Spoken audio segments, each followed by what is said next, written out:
In the last month, Arizona 360 has covered everything from NAFTA to Capitol Hill in the upcoming elections. All topics our next guest has had firsthand experience with as a representative of Arizona for more than 20 years. Here's my conversation with former Republican Congressman Jim Kolbe. You spent more than 20 years serving in the House. A lot has changed since you left. Can you talk about that dynamic that exists within the House and what you're seeing today? Are there any parallels? Well, it has changed quite dramatically.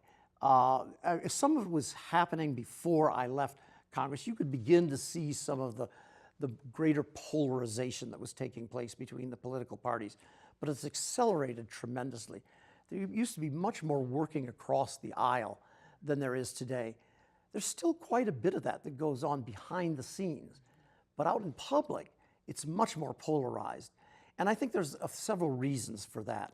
The most, I think, obvious reason is the whole redistricting process.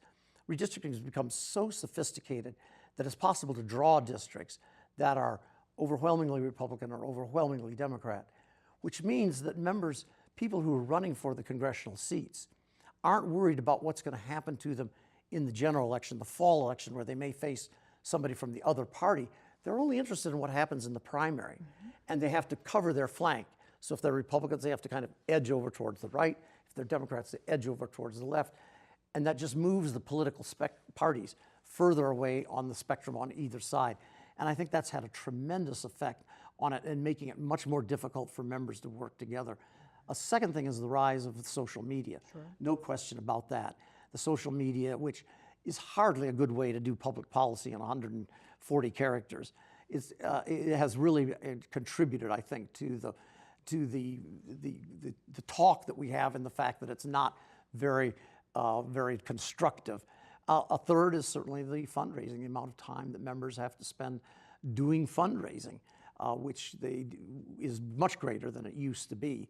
And so they're like ants on a hot griddle. They're running faster and faster to raise the amount of money that they need to. And of course, they have to do it for every 2 years. I consider myself a conservative, but if I were in the House of Representatives today, they would not consider me a conservative Republican. I'm conservative on fiscal policy. I believe in a strong role on national defense and our leadership role in the world.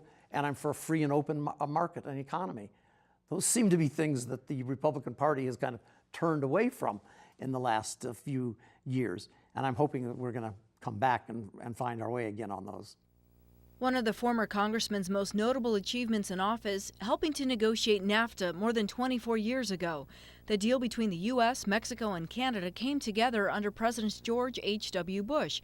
President Bill Clinton signed it into law in late 1993. Kolbe still considers it one of the most far-reaching trade agreements in the world. Were there talks back then about the possible negative repercussions to the United States economy and its labor force? Of course. Most of the labor unions and organized labor opposed it at that time for that very reason, that it would be negative for the United States. I think facts have proven that not to be the case. But if you take agriculture, Mexico has become a huge export market for the United States, a huge market. 40% of all of our grain goes to Mexico. If we were to walk away from NAFTA, it would be devastating to our agriculture industry and to Midwestern states. So yes, it has been successful, but there certainly were elements that were talking about it then that were saying, no, we shouldn't do this because it's going to mean the loss of jobs in the United States. I don't think that's been the case. 24 years ago, I mean, should it be renegotiated now? Are there things that could be changed? Yeah, absolutely. NAFTA does need to be modernized. There were things that didn't exist in those days, digital economy, for example.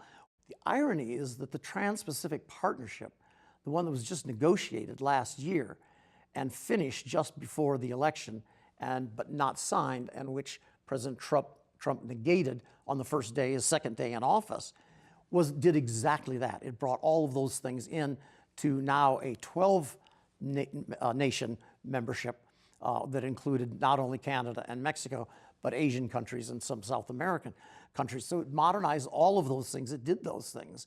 And unfortunately, we walked away from that. So the NAFTA renegotiation does have to take up those things and cover those. But we start with a good base of what we have.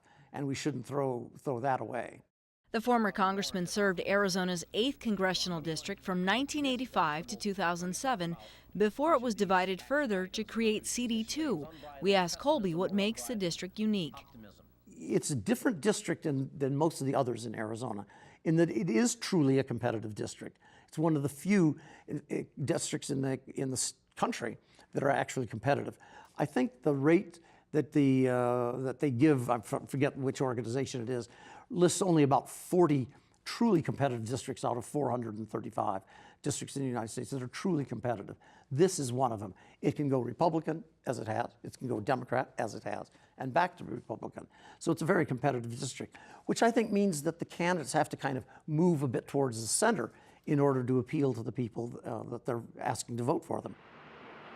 While the future of NAFTA remains uncertain and bipartisanship in Congress is in decline, Kolbe remains optimistic about America's political future. I'm hopeful about the future for this country. I think right now we're in a period of great dysfunction in Congress. I think we're in a period of polarization that we haven't seen in more than a century in this country. But I'm hopeful. I think the institutions are great, and I think they will pull us through this, and I think the American people have what it takes to do that.